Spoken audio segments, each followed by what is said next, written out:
കഴിഞ്ഞ സെഷനിൽ നമ്മൾ കണ്ടത് എന്താണ് ഒരു multi vibrator, non sinusoidal operations തരുന്ന ഒരു ബൈസ്റ്റേബിൾ സ്വിച്ചിങ് ഡിവൈസ് എന്ന് പറയാം. അതിൻ്റെ കാറ്റഗറീസ് നോക്കി.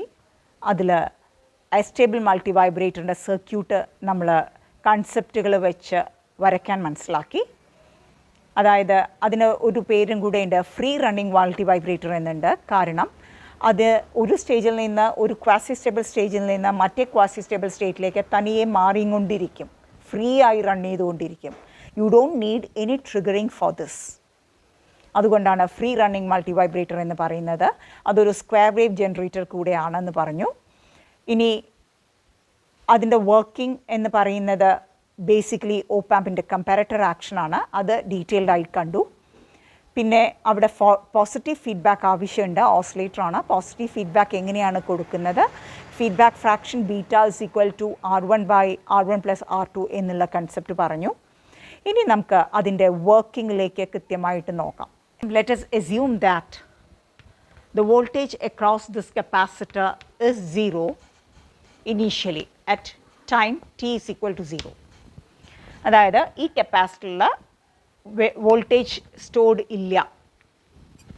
Voltage of the capacitor is 0 initially എന്ന് വിചാരിക്കാം. എന്നിരുന്നാലും സ്റ്റാർട്ട് ചെയ്യുമ്പോൾ there will be offset voltage here, offset error here. അപ്പോൾ let there be a small voltage V1, positive voltage V1 here. അപ്പോൾ ആ ഒരു ചെറിയ എറർ വോൾട്ടേജ്, കാരണം നമുക്കറിയാം രണ്ട് ടെർമിനൽസ് ഒരിക്കലും ഓപ്പാമ്പിൻ്റെ എക്സാക്ട്ലി സെയിം ആവില്ല, അതുകൊണ്ട് ഓഫ്സെറ്റ് എറേഴ്സ് ഉണ്ടാവും എന്നറിയാം. അങ്ങനെ ഒരു ചെറിയ ഓഫ്സെറ്റ് വോൾട്ടേജ് ഇവിടെ ഉണ്ടെന്ന് വിചാരിക്കുക. പോസിറ്റീവ് വോൾട്ടേജ് ഇവിടെ, ചെറിയൊരു പോസിറ്റീവ് വോൾട്ടേജ്. അത് ഓപ്പാമ്പിനെ പ്ലസ് വി സാച്ചുറേഷനിലേക്ക് കൊണ്ടുപോകും. ശരിയല്ലേ? വി ഔട്ട് എന്ന് പറയുന്നത് പ്ലസ് വി സാറ്റ് ആയിരിക്കും. പ്ലസ് ആവാൻ കാരണം ഒരു positive voltage at the non-inverting terminal will, because of its very high gain, take the op-amp to plus V saturation. Non-inverting ആണ്, ഇവിടെ പ്ലസ് ആണെങ്കിൽ അതുകൊണ്ട് അവിടെ പ്ലസ് ആയിരിക്കും.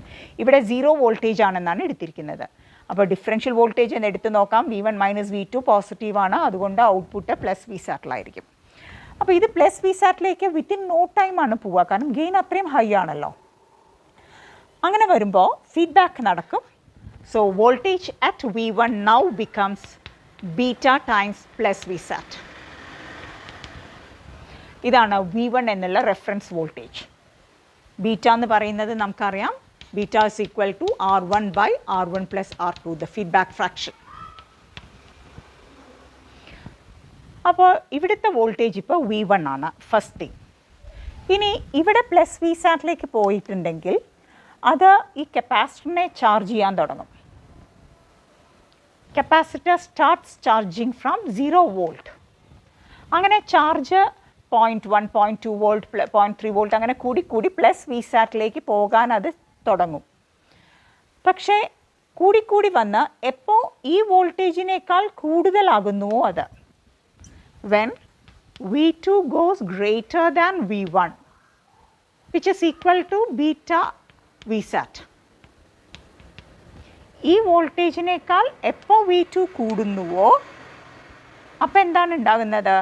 ഇവിടെയുള്ള വോൾട്ടേജാണ് ഇപ്പോൾ വലുത്. ഒരു പോസിറ്റീവ് വോൾട്ടേജ് നോൺ ഇൻവേർട്ടിംഗ് ടെർമിനലിൽ ഇഫക്റ്റീവായിട്ട് വരും. ഓക്കെ, ആ ഇഫക്റ്റീവായ വന്ന positive voltage in the inverting terminal will make the op-amp go to negative saturation.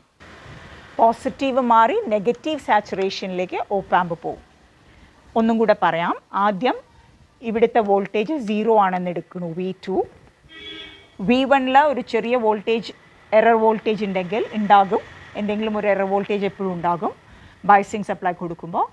അപ്പോൾ ആ എറർ വോൾട്ടേജ് ആംപ്ലിഫൈ ചെയ്ത് ഓപ്പാമ്പ് ഔട്ട്പുട്ട് പ്ലസ് വിസാറ്റിലേക്ക് പോകും. ആദ്യം പ്ലസ് വിസാറ്റിലേക്ക് പോകും. അതുകൊണ്ട് ഫീഡ്ബാക്ക് ഫ്രാക്ഷൻ എന്ന് പറയുന്നത് ബീറ്റ ആയിരിക്കും. V1 എന്ന് പറയുന്ന വോൾട്ടേജ് ബീറ്റ പ്ലസ് വിസാറ്റ് ആയിരിക്കും. ഈ കപ്പാസിറ്ററിനെ ഈ വോൾട്ടേജ് ചാർജ് ചെയ്യാൻ തുടങ്ങും. 0ൽ നിന്ന് ഇത് പോസിറ്റീവായി ചാർജ് ചെയ്തുകൊണ്ടിരിക്കും. ചാർജ് ചെയ്ത് പ്ലസ് വി സാറ്റിലേക്കാണ് ഇത് ചാർജ് ചെയ്യാൻ സാധ്യത. പക്ഷേ എപ്പോൾ ആ വോൾട്ടേജ് ഇതിനേക്കാൾ കൂടുതലാകുന്നുവോ, V2 എപ്പോൾ V1-നേക്കാൾ കൂടുതലാകുന്നുവോ, മോർ പോസിറ്റീവ് ആകുന്നുവോ, അവിടെ ഒരു നെറ്റ് പോസിറ്റീവ് വോൾട്ടേജ് വരും. അപ്പോൾ ഈ ഓപ്പ് ആമ്പ് ഇൻവേർട്ടിംഗ് ടെർമിനലാണ് ഇത് എന്നുള്ളത് കൊണ്ട് അത് നെഗറ്റീവ് സാച്ചുറേഷനിലേക്ക് മാറും. So this is the first stage. അപ്പോൾ ഇപ്പോഴത്തെ സ്റ്റേജിൽ V1 എന്ന് പറയുന്ന reference voltage is beta times minus V sat. ഇതാണ് റെഫറൻസ് വോൾട്ടേജ്. ഒരു നെഗറ്റീവ് വോൾട്ടേജാണ് ഇവിടെ ഇപ്പോൾ ഉള്ളത്. അപ്പോൾ ഔട്ട്പുട്ടിൽ മൈനസ് വി സാറ്റാണ്. ഈ കപ്പാസിറ്റർ ഇവിടെ ഉണ്ടായിരുന്ന പോസിറ്റീവ് വോൾട്ടേജ് ആയിരുന്നു ഇവിടെ ഉണ്ടായിരുന്നത്. അത് ഡിസ്ചാർജ് ചെയ്ത് സീറോയിലേക്ക് പോയി. ഇനിയിപ്പോൾ അത് നെഗറ്റീവ് വോൾട്ടേജാണ് ഇപ്പോൾ ഇതിൽ കൂടെ പോവുക. അപ്പോൾ നെഗറ്റീവ് ടെർമിനലായി മാറും ഇത്. സോ നെഗറ്റീവ് വോൾട്ടേജിലേക്ക് ഇത് നെഗറ്റീവ് വി സാറ്റിലേക്ക് ഇത് ചാർജ് ചെയ്യാൻ തുടങ്ങും.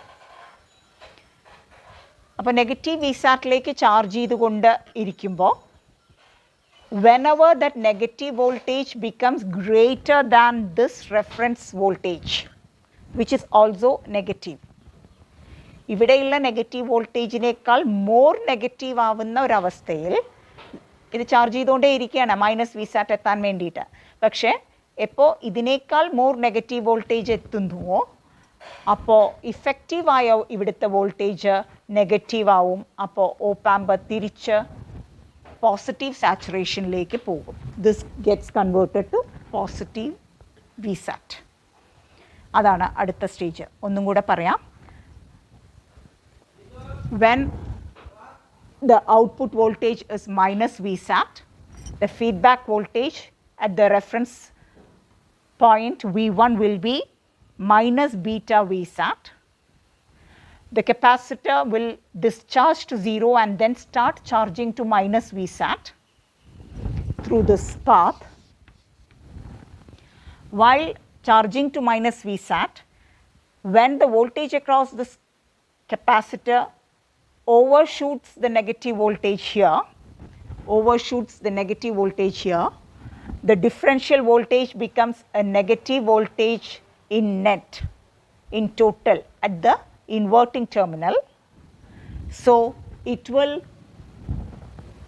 switch the op amp into the plus saturation mode. അങ്ങനെ അത് പോസിറ്റീവ് സാച്ചുറേഷനിലേക്ക് പോയി.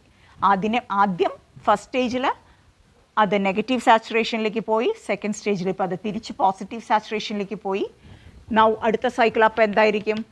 Now the feedback voltage V1 will be beta into plus V sat. Reference voltage first സ്റ്റേജിലെ മാതിരി ബീറ്റ വി സാറ്റ് പ്ലസ് വോൾട്ടേജായി മാറി. അപ്പോൾ ഈ നെഗറ്റീവ് വോൾട്ടേജിലേക്ക് ചാർജ് ചെയ്തുകൊണ്ടിരുന്ന കപ്പാസിറ്റർ ഇപ്പോൾ സീറോ ആയി ഡിസ്ചാർജ് ചെയ്യും. കാരണം ഇവിടെ ഇപ്പോൾ പ്ലസ് വി സാറ്റാണ് ഇതിനെ ചാർജ് ചെയ്യാൻ ഉപയോഗിക്കുന്നത്. അപ്പോൾ നെഗറ്റീവ് വോൾട്ടേജ് പോയി, ഇത് പോസിറ്റീവ് വോൾട്ടേജിലേക്ക് ചാർജ് ചെയ്യാൻ തുടങ്ങും. എന്നിട്ട് ചാർജ് ചെയ്യുമ്പോൾ എപ്പോൾ ഇതിനേക്കാൾ വലുതാകുന്നുവോ അപ്പോൾ ഓപ്പ് ആമ്പിനെ മൈനസ് വി സാച്ചുറേഷനിലേക്ക് ഡ്രൈവ് ചെയ്യും. So this process will continue and you will get plus saturation, minus saturation, plus saturation, minus saturation as output voltage. ഇതാണ് ഇതിൻ്റെ വർക്കിംഗ്. ഇതാണ് അതിൻ്റെ ഔട്ട്പുട്ട് സ്കെച്ച്. ഇതാണ് ഔട്ട്പുട്ട് വോൾട്ടേജ് ഒരു സ്ക്വയർ വേവ് ആയിട്ട് കിട്ടാൻ പോകുന്നത്. ഈ വരച്ചിരിക്കുന്ന broad line voltage across capacitor എങ്ങനെ മാറുന്നു എന്നാണ് വരച്ചിരിക്കുന്നത്. അപ്പോൾ നോക്കാം. ഇനീഷ്യലി നമ്മൾ വോൾട്ടേജ് അക്രോസ് കപ്പാസിറ്റർ സീറോ ആണ്. ടൈം ആക്സിസിൽ ടൈം സീറോ ആവുമ്പോൾ അപ്പോൾ ആ ഡിഫറൻഷ്യൽ വോൾട്ടേജ് അതിനെ പ്ലസ് വി സാറ്റിലേക്ക് കൊണ്ടുപോകുന്നു. Output voltage plus V sat ആയിരിക്കും. കപ്പാസിറ്റർ പ്ലസ് വി സാറ്റിലേക്ക് ചാർജ് ചെയ്യാൻ തുടങ്ങുകയാണ്. ചാർജ് ചെയ്ത് പ്ലസ് വി സാറ്റ് വരെ എത്തേണ്ടതായിരുന്നു. പക്ഷേ അപ്പോഴത്തേക്കും V1 എന്ന് പറയുന്ന റെഫറൻസ് വോൾട്ടേജ് എത്തിയപ്പോൾ എന്തായി, അത് ക്രോസ് ചെയ്തപ്പോൾ ബീറ്റ വി സാറ്റാണ് ഇവിടുത്തെ റെഫറൻസ് വോൾട്ടേജ്. ആ പോസിറ്റീവ് വോൾട്ടേജിനെ ക്രോസ് ചെയ്യുമ്പോൾ എന്ത് പറ്റും? ഇവിടുത്തെ voltage becomes more positive V2. അതുകൊണ്ട് കപ്പാസിറ്റർ വോൾട്ടേജ് മോർ പോസിറ്റീവ് ആകുമ്പോൾ that will go to minus saturation. അപ്പോൾ ഔട്ട്പുട്ട് വോൾട്ടേജ് മൈനസ് വി സാച്ചുറേഷനിലേക്ക് പോയി. അപ്പോൾ കപ്പാസിറ്റർ ഡിസ്ചാർജ് ചെയ്യും സീറോയിലേക്ക്, എന്നിട്ട് നെഗറ്റീവിലേക്ക് ചാർജ് ചെയ്യാൻ തുടങ്ങും. കപ്പാസിറ്റർ ചാർജിങ് ഡിസ്ചാർജിങ് ഒരു കേർവ് ആണിങ്ങനെ. അപ്പോൾ നെഗറ്റീവ് വി സാറ്റിലേക്ക് ചാർജ് ചെയ്യാൻ തുടങ്ങിക്കൊണ്ടിരിക്കുമ്പോൾ ഇവിടം വരെ എത്തിയപ്പോഴത്തേക്കും reference voltage minus beta V സാറ്റാണ് ഇപ്പോൾ ഇവിടെ. അതിനേക്കാൾ നെഗറ്റീവ് ആവാൻ നോക്കുമ്പോഴത്തേക്കും എന്ത് പറ്റും? Capacitor voltage more negative than this ആകുമ്പോൾ ഇത് പ്ലസ് വി സാറ്റിലേക്ക് സ്വിച്ച് ചെയ്യും. അപ്പോൾ ഔട്ട്പുട്ട് വോൾട്ടേജ് പ്ലസ് വി സാറ്റിലേക്ക് സ്വിച്ച് ചെയ്യും ഈ പോയിന്റിൽ വെച്ചിട്ട്. അപ്പോൾ കപ്പാസിറ്റർ എഗെയിൻ സീറോ ചാർജിലേക്ക് ഡിസ്ചാർജ് ചെയ്ത് അവിടുന്ന് പ്ലസ് വി സാറ്റിലേക്ക് ചാർജ് ചെയ്യാൻ ശ്രമിക്കും. എപ്പോൾ V1 ലെവൽ എത്തുന്നുവോ അപ്പോൾ തിരിച്ച് ഔട്ട്പുട്ട് മൈനസ് വി സാറ്റിലേക്ക് പോകും. So this is the action graphically. Output voltage ഈ സ്ക്വയർ വേവ് ആണ്, ഇത് കപ്പാസിറ്ററിൻ്റെ അക്രോസുള്ള ചാർജാണ്. ഇനി ഇതേ കാര്യം നമ്മൾ ഫിസിക്കലി എക്സ്പ്ലെയിൻ ചെയ്തു, ഗ്രാഫിക്കലി എക്സ്പ്ലെയിൻ ചെയ്തു. ഇനി ഇതിൻ്റെ എക്സ്പ്രഷൻ ഡിറൈവ് ചെയ്യാം നമുക്ക്. ഓക്കെ, അതെന്തിനു വേണ്ടിയാണ്? Time period of this oscillation കണ്ടുപിടിക്കണം. ഈ കപ്പാസിറ്റർ ഡിസ്ചാർജ് ചെയ്യുന്ന ഈ സമയത്തിനെ ഞാൻ T1 എന്ന് വിളിക്കുന്നു. ചാർജ് ചെയ്യുന്നത് ഈക്വൽ ആണെന്ന് വിചാരിക്കുക, T2 എന്ന് വിളിക്കുന്നു. അപ്പോൾ total time period of this square wave, ഈ സ്ക്വയർ വേവിൻ്റെ ടോട്ടൽ ടൈം പീരിയഡ് എന്ന് പറയുന്ന T is equal to T1 plus T2 എന്നെടുക്കാൻ പോവുകയാണ്. ഒന്നും കൂടെ പറയാം. കപ്പാസിറ്റർ എവിടെ നിന്നാണ് ഡിസ്ചാർജ് ചെയ്യാൻ തുടങ്ങുന്നത്? Initial initial voltage of capacitor, ഈ പാർട്ടാണ് ഇപ്പോൾ ഞാൻ കോൺസെൻട്രേറ്റ് ചെയ്യുന്നത്, ജസ്റ്റ് ദിസ് പാർട്ട്. അപ്പോൾ initial voltage is beta V sat plus beta V sat. അത് എങ്ങോട്ടാണ് ചാർജ് ചെയ്യാൻ ശ്രമിക്കുന്നത്? ഫൈനൽ വോൾട്ടേജ് അത് ശ്രമിക്കുന്നത് മൈനസ് ബീറ്റ വി സാറ്റിലേക്കാണ്, മൈനസ് വി സാറ്റിലേക്കാണ്. ഇവിടം വരെ എത്താനാണ് അത് ഡിസ്ചാർജ് ചെയ്ത് പോകുന്നത്. സോ വി ഫൈനൽ എന്ന് പറയുന്നത് വി സാറ്റാണ്. ഈ കൺസെപ്റ്റ് മനസ്സിലാക്കുക, ഇത് നമുക്ക് ആവശ്യമുണ്ട്. ബോർഡിൻ്റെ സ്പേസിന് പരിമിതികളുള്ളതുകൊണ്ട് പറയുകയാണ്, ഈ ഗ്രാഫ് ഒന്ന് ശ്രദ്ധിക്കുക. നമ്മൾ മാത്തമാറ്റിക്കലി ഈ പോർഷനെ, ഈ ഡിസ്ചാർജ് പാർട്ട് ഓഫ് ദ കപ്പാസിറ്ററിനെയാണ് T1 എന്ന് വിളിക്കണം. അതിൻ്റെ മാത്തമാറ്റിക്കൽ എക്സ്പ്രഷനാണ് ചെയ്യാൻ പോകുന്നത്. അതേപോലെ ഒരു T2 എക്സ്പ്രഷൻ വരും. അങ്ങനെ T is equal to T1 plus T2 എന്ന് എഴുതാൻ പറ്റും. ഈ T എന്ന് പറയുന്നതാണ് time period of the square wave. ഒരു സ്ക്വയർ വേവ്, കംപ്ലീറ്റ് സ്ക്വയർ വേവിൻ്റെ ടൈം പീരിയഡ്. ഓക്കെ, അതാണ് T എന്ന് ഉദ്ദേശിച്ചത്. ഇത് രണ്ടും കൂടെയാണ് T. So concentrate on this part to find out T1. കപ്പാസിറ്ററിൻ്റെ അക്രോസ് ഉള്ള ഈ വോൾട്ടേജ് ഇനീഷ്യലി എത്രയാണ് തുടങ്ങുമ്പോൾ? ഈ പാർട്ട് മാത്രമാണ് നോക്കുന്നത്. At time T is equal to, let us assume that time T starts here. Okay, ഈ പാർട്ട് ഓഫ് ദ ഗ്രാഫ് വേണമെങ്കിൽ കൺവീനിയൻ്റ്ലി നമുക്ക് മായ്ക്കുകയാണെങ്കിൽ, ഒന്നുമില്ല, സൗകര്യത്തിന് വേണ്ടി മാത്രം. let us assume at T is equal to T0, this voltages എത്രയാണ് പറഞ്ഞത്? Plus beta V sat. അപ്പോൾ അവിടെ നിന്ന് അത് എവിടം വരെയാണ് ചാർജ് ചെയ്യാൻ പോകുന്നത്? അത് ഇവിടം വരെയാണ് ചാർജ് ചെയ്യാൻ ഉദ്ദേശിച്ചത്. ഏതാ? This is minus V sat വരെ. അപ്പോൾ initial voltage plus beta V സാറ്റും നമ്മൾ ഡിസ്ചാർജിൻ്റെ ആണ് എടുക്കുന്നത്, അതുകൊണ്ടാണ് അങ്ങനെ പറഞ്ഞത്. ഫൈനൽ വോൾട്ടേജ് മൈനസ് വി സാറ്റുമാണ്. Keep in mind. At time T is equal to 0, let us assume that V initial is this and V final at time T equals T1. V final at time T equals T1 is minus V sat. അങ്ങനെ at time T equals T1 എന്ന് എഴുതണ്ട. ഇപ്പോൾ final voltage is minus V sat. അതിലേക്കാണ് capacitor charge ചെയ്യുന്നത്. So let us come to the derivation of the time period of oscillation of the output square wave. അതിനുവേണ്ടി ആദ്യം മനസ്സിലാക്കേണ്ടത് VC, voltage across this capacitor, general എക്സ്പ്രഷനാണിത്. It is V final plus V initial minus V final e raised to minus t by RC. അതായത് time ചെല്ലും തോറും കപ്പാസിറ്ററിൻ്റെ അക്രോസുള്ള charge exponentially follow ചെയ്യും. അപ്പോൾ ഇതായിരിക്കും final charge or final voltage across this capacitor. ഒന്നും കൂടെ പറയാം. At any time t, the voltage across a discharging capacitor would be V final plus V initial minus V final into e raised to minus t by RC. ഈ equation important ആണ്. ഇതിൽ നിന്നാണ് നമ്മൾ എല്ലാ multi വൈബ്രേറ്റേഴ്സിൻ്റെയും time period derive ചെയ്യാൻ പോകുന്നത്. Initial condition t equal 0ൽ ടൈം t ഈക്വൽ 0ൽ നമ്മൾ എഴുതി ഇനീഷ്യൽ വോൾട്ടേജ് എന്ന് പറയുന്നത് കപ്പാസിറ്ററിൽ പ്ലസ് ബീറ്റ വി സാറ്റ് ആയിരുന്നു. ഓർമ്മയുണ്ടെന്ന് വിചാരിക്കുന്നു. ഈ ഡിസ്ചാർജ് പോർഷനാണ് നമ്മൾ എടുക്കുന്നത് കപ്പാസിറ്റർ വോൾട്ടേജിൻ്റെ. ഇത് പ്ലസ് ബീറ്റ വി സാറ്റ് ആയിരുന്നു. ഇത് മൈനസ് വി സാറ്റ് വരെയാണ് ഡിസ്ചാർജ് ചെയ്യാൻ ശ്രമിച്ചുകൊണ്ടിരുന്നത്. So final voltage is minus V sat. ഇതാണ് ഇനീഷ്യൽ കണ്ടീഷൻ. ഇനി നമുക്ക് what is the condition at time t equals t1. അതായത് ഈ സൈക്കിള് അവസാനിക്കുമ്പോൾ കഴിഞ്ഞ ഡയഗ്രത്തിൽ വരച്ചതാണ്. Now let us find out what is the situation at time t equals t1.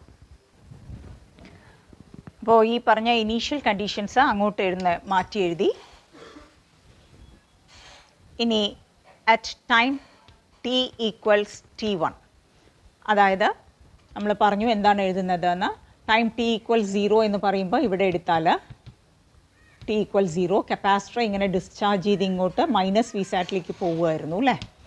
അപ്പോൾ ഇതിനെയാണ് നമ്മൾ സ്ക്വയർ വേവ് വന്നപ്പോൾ നമ്മളിങ്ങനെ വരച്ചതാണ് അതിനെ.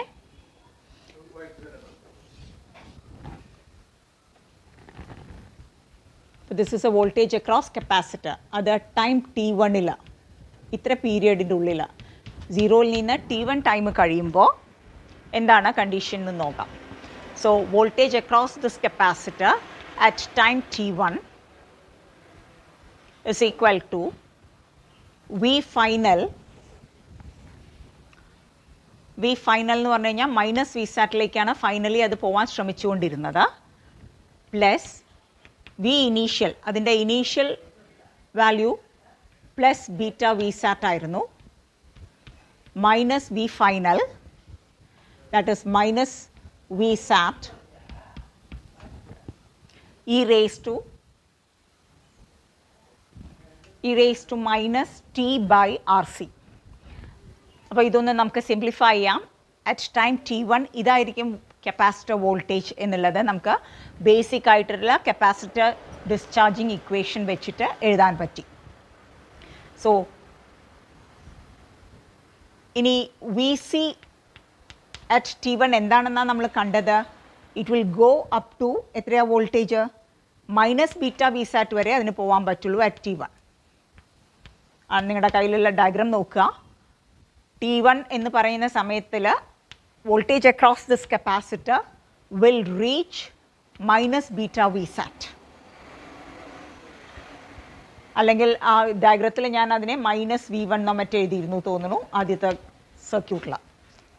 So I will replace this by minus beta V sat. നിങ്ങളിത് നോട്ട്ബുക്കിൽ ക്ലാസ് കേൾക്കുമ്പോൾ ഒപ്പം ഡിറൈവ് ചെയ്യണം, അല്ലാതെ പറ്റില്ല, ബോർഡ് മായ്ച്ചു പോകും. ഇനി ഇതിനെ സിംപ്ലിഫൈ ചെയ്യാം. ഇത് ഈ സൈഡിലേക്ക് എടുത്താൽ പ്ലസ് ആവും. So this equation becomes 1 plus beta V sat is equal to 1 ഇതെന്താ പറയുക, 1 മൈനസ് ബീറ്റയാണ് അല്ലേ, മൈനസ് ബീറ്റ അല്ലേ, ഇത് പ്ലസ് ആവും. So 1 minus beta V sat is equal to ഇത് 1 പ്ലസ് ബീറ്റ വി സാറ്റ് പുറത്തെടുത്തു, 1 പ്ലസ് ബീറ്റ എന്ന് എഴുതിയെന്ന് മാത്രം, e raise to minus t by R C. അപ്പോൾ ഇപ്പോൾ ടൈമിനെ എന്തിടണം? ഈ ടീനെ t1 എന്നെടുക്കണം. Because we are evaluating voltage at time t1. Small t is equal to t1 എന്ന് എഴുതിയിട്ടുണ്ടല്ലോ. അപ്പോൾ വി സാറ്റ് ക്യാൻസൽ ചെയ്ത് പോയി. E raise to minus t by R സിനെ ലെഫ്റ്റ് ഹാൻഡ് സൈഡിലേക്ക് കൊണ്ടുവരാം. Then it becomes e raise to plus T1 by RC, that is equal to 1 plus beta by 1 minus beta എന്ന് വരും. ഇനി നമുക്ക് e raised to മാറ്റി ലോഗായി logarithm എടുക്കാം. അപ്പോൾ T by RC is equal to ln ഇത് വരും. ഇനി T is equal to ആക്കി റീഅറേഞ്ച് ചെയ്ത് എഴുതിയാൽ T അല്ല T1 is equal to എന്ന് എഴുതിയാൽ RC ln 1 plus beta by 1 minus beta എന്ന് കിട്ടും. So T1 is equal to RC ln 1 plus beta by 1 minus beta. T1 എന്ന് പറയുന്നത് കപ്പാസിറ്റർ ഡിസ്ചാർജിങ് ടൈം ആണ് from plus beta V sat to minus beta V sat. ഇനി അതേപോലെ ഒരു T2 നമ്മൾ ഡിഫൈൻ ചെയ്തിട്ടുണ്ട് when it charges from minus beta V sat to plus beta V sat. അങ്ങനെ T1 പ്ലസ് T2 ആണ് നമ്മുടെ സ്ക്വയർ വേവിൻ്റെ കറസ്പോണ്ടിങ് ടൈം പീരിയഡ് ആയിട്ട് വരിക. സോ T1 പോലെ ഒരു T2 ഉണ്ടാവും, ഇത് തന്നെ ആയിരിക്കും T2. So finally we can write time period T1 is equal to T is equal to T1 plus T2, that is equal to 2 times RC ln 1 plus beta by 1 minus beta. So this expression is important. This is the time period of the square wave output. അപ്പോൾ ഈ ഡെറിവേഷനിൽ നമ്മൾ പ്രധാനമായി ചെയ്തത് ഈ equation എപ്പോഴും അറിഞ്ഞിരിക്കണം. Capacitor voltage across the capacitor during exponential charging or discharging general expression. അത് time T is equal to 0ൽ ഇനീഷ്യൽ വോൾട്ടേജ് എന്താണ്, ഇത് ഏതിലേക്കാണ് ചാർജ് ചെയ്യുന്നത്, അതാണ് ഫൈനൽ വോൾട്ടേജ്. മാക്സിമം എന്തിലേക്കാണ് ചാർജ് ചെയ്യുന്നത് അതിനെ അനുസരിച്ചിരിക്കും. സോ മൈനസ് വി സാറ്റ് ആണ് അത് വരിക. എന്നിട്ട് ടൈം T1 എന്ന ടൈം, അതായത് കപ്പാസിറ്റർ ബീറ്റ വി സാറ്റിൽ നിന്ന് മൈനസ് ബീറ്റ വി സാറ്റിലേക്ക് പോകുന്ന സമയമാണ് T1 നമ്മൾ എടുത്തത്. അപ്പോൾ T1 എന്ന് പറയുന്ന സമയത്ത് capacitor voltage minus beta V sat ആയിരിക്കും. ആ കൺസെപ്റ്റ് മനസ്സിലായി എന്ന് വിചാരിക്കുന്നു. ഈ ഇക്വേഷൻ സബ്സ്റ്റിറ്റ്യൂട്ട് ചെയ്യുന്നു, സിംപ്ലിഫൈ ചെയ്യുന്നു. അതിനുശേഷം ടോട്ടൽ ടൈം എന്ന് പറയുന്നത് T1 പ്ലസ് T2, അതാണ് time period of the square wave. ഇങ്ങനെയുള്ള സ്ക്വയർ വേവിൻ്റെ ടൈം പീരിയഡാണ് ഈ പറയുന്നത്. ഇനി വേണമെന്നുണ്ടെങ്കിൽ ഈ എക്സ്പ്രഷനിൽ ബീറ്റയ്ക്ക് സബ്സ്റ്റിറ്റ്യൂട്ട് ചെയ്യാം. ബീറ്റ എന്ന് പറയുന്നത് എന്താണ്, beta is equal to R1 by R1 plus R2. R1 R2 എന്ന് പറയുന്നത് ഫീഡ്ബാക്ക് നെറ്റ്വർക്കിലുള്ളതാണ്. ഈ RC എന്ന് പറയുന്നത് ഇതാണ് ആറും സിയും, ഈ ഇൻ്റഗ്രേറ്റർ സർക്യൂട്ടിൽ വരുന്ന ആറും സിയും ആണ്, മാറിപ്പോരുത്. ബീറ്റ എന്ന് പറയുന്നത് R1 പ്ലസ് R2. അപ്പോൾ ഈ എക്സ്പ്രഷൻ വേണമെങ്കിൽ നമുക്ക് ഇവിടെ സബ്സ്റ്റിറ്റ്യൂട്ട് ചെയ്യാം. ഒരു എക്സ്റ്റൻഷൻ മാത്രമാണിത്. ഇത് LCM എടുത്ത് സിംപ്ലിഫൈ ചെയ്താൽ you will reach 2RC ln 2R1 plus R2 by R2 എന്ന് സിംപ്ലിഫൈ ചെയ്ത് കിട്ടും. ചെയ്ത് നോക്കാം. അപ്പോൾ ഇത് രണ്ടും സെയിം എക്സ്പ്രഷനാണ്. This in terms of beta and this in terms of R1 and R2. ഇനി ഒരു പ്രാക്ടിക്കൽ കേസിന് വേണ്ടി ഒരു എളുപ്പം ആയിട്ടുള്ളൊരു കൺസെപ്റ്റ് പറയാം. അപ്പോൾ ഈ എക്സ്പ്രഷനിൽ നമ്മൾ R2 is equal to 1.16 R1 എന്നെടുക്കാം. കൺവീനിയൻസിന് വേണ്ടി ചെയ്യുന്ന ഒരു എളുപ്പപ്പണിയാണ്. അപ്പോൾ R2 ഈക്വൽസ് 1.16 R1 എന്നെടുത്താൽ അത് അവിടെ സബ്സ്റ്റിറ്റ്യൂട്ട് ചെയ്ത് നോക്കുക. അപ്പോൾ നിങ്ങൾക്ക് loan this factor becomes something around 1.002 എന്ന് വരും. അപ്പോൾ 1 എടുക്കാം നമുക്ക്. അതുകൊണ്ട് ഈ ടേം 1 ആക്കി പോയി കഴിഞ്ഞാൽ so your time period then will be 2RC. ഇതായിരിക്കും ടൈം പീരിയഡ്. കാരണം ഈ term will go to 1 if R2 equals 1.16 R1. ഒന്ന് ചെയ്ത് നോക്കുക, പറയാം. അല്ലെങ്കിൽ നമുക്ക് ഫ്രീക്വൻസി ഓഫ് ഓസിലേഷൻ എന്ന് പറയുന്നത് 1/2 RC വരും. അപ്പോൾ ഡിസൈനിങ്ങിനെ സംബന്ധിച്ചിടത്തോളം സിമ്പിളായിട്ട് കിട്ടും. ഫ്രീക്വൻസി മാറ്റാനും എല്ലാം നമുക്ക് എളുപ്പമായിരിക്കും. അപ്പോൾ എപ്പോഴും R2 is 1.16 R1 എന്ന് ഫീഡ്ബാക്ക് നെറ്റ്വർക്കിൽ എടുത്താൽ മതി. ഈ ആറും സി ആണ്. അപ്പം അത് മാത്രമേ ഫ്രീക്വൻസിയെ ഡിപ്പെൻഡ് ചെയ്യുള്ളൂ ഇങ്ങനെ എടുക്കുകയാണെങ്കിൽ. കാരണം ഈ factor will go to 1. This factor will go to 1. So that is another practical hint. ഇനി അടുത്തൊരു എക്സ്റ്റൻഷനായിട്ട് ഒരു വേറൊരു പ്രാക്ടിക്കൽ ഹിൻറ്റ് തരാം. ഇപ്പം നമ്മൾ ഔട്ട്പുട്ട് വോൾട്ടേജിൻ്റെ സൈസ് എങ്ങനെയായിരിക്കും എന്നാണ് പറഞ്ഞത്, plus V sat minus V sat ആയിരിക്കും എന്നാണ് പറഞ്ഞത്. സാച്ചുറേഷൻ വോൾട്ടേജ് സാധാരണ ഇതിപ്പോൾ 15 വോൾട്ട് പ്ലസ് ആൻഡ് മൈനസ് ആണ് ബയസിങ് കൊടുക്കണമെങ്കിൽ സംതിങ് നിയർ ടു 15 വന്നേക്കാം. ഒരു 13 to 15 ഇടയിൽ വരാം saturation voltage. Suppose we want a square wave, നമ്മളോട് ആവശ്യപ്പെടുകയാണ് you design a square wave for 5 volt plus 5 volt and 5 വോൾട്ടിന് ഡിസൈൻ ചെയ്യൂ എന്ന് പറഞ്ഞു കഴിഞ്ഞാൽ, okay, peak to peak 10 volt എന്ന് പറയുമ്പോൾ 5 volt on plus direction and minus direction 5 volt വേണമെന്ന് പറഞ്ഞാൽ, അങ്ങനത്തെ ഒന്ന് ഡിസൈൻ ചെയ്യാൻ പറഞ്ഞാൽ എന്താണ് ചെയ്യാൻ പറ്റുക എന്നൊരു ഐഡിയ തരാം. അപ്പോൾ ഈ വി സാറ്റിന് പകരം നമുക്ക് ഇവിടെ ഒരു ജെനർ വെച്ച് കൊടുക്കാം. 2 ജെനർ വയ്ക്കാം. ഇങ്ങനെ ഒരു ജെനർ, തിരിച്ചും ഒരു ജെനർ. ഇങ്ങനെ വയ്ക്കുമ്പോൾ ഔട്ട്പുട്ട് എന്നുള്ളത് വി സെഡ് ആയി മാറും. അപ്പോൾ വി സാറ്റ് എന്ന് എഴുതുന്നതെല്ലാം നമുക്ക് വി സെഡ് ആയി വരും. അപ്പോൾ ഔട്ട്പുട്ടിലെ voltage plus V Z minus V Z ആയി മാറും. അപ്പോൾ choose a 2 Zener diodes of suitable breakdown voltage. Say 5 വോൾട്ടുള്ള Zener, 5 or 5.2 ഒക്കെ അവൈലബിൾ ആണ്. അപ്പോൾ 5 volt Zener or around that choose ചെയ്ത് കഴിഞ്ഞാൽ you will get a square wave output of 5 volt. Okay, 5 and 5 10 volt maximum peak to peak. അപ്പോൾ അങ്ങനെ ഒരു ഹിൻറ്റും കൂടെ തരികയാണ്. എങ്ങനെയാണ് റിക്വയർഡ് ഹൈറ്റുള്ള ഒരു സ്ക്വയർ വേവ് ഇതിന്ന് ജനറേറ്റ് ചെയ്യാമെന്ന് ചോദിച്ചാൽ, സൂട്ടബിളായ ഒരു 2 ജെനർ വെച്ച് ഇതിൻ്റെ ആംപ്ലിറ്റ്യൂഡിനെ റെസ്ട്രിക്റ്റ് ചെയ്താൽ മതി. അപ്പോൾ വി സാറ്റ് എന്നുള്ളത് വി സെഡിലേക്ക് പോകും, വി സെഡ് എന്നുള്ള വോൾട്ടേജിലേക്ക് മാറ്റിക്കിട്ടും. So that is all about Astable multivibrator.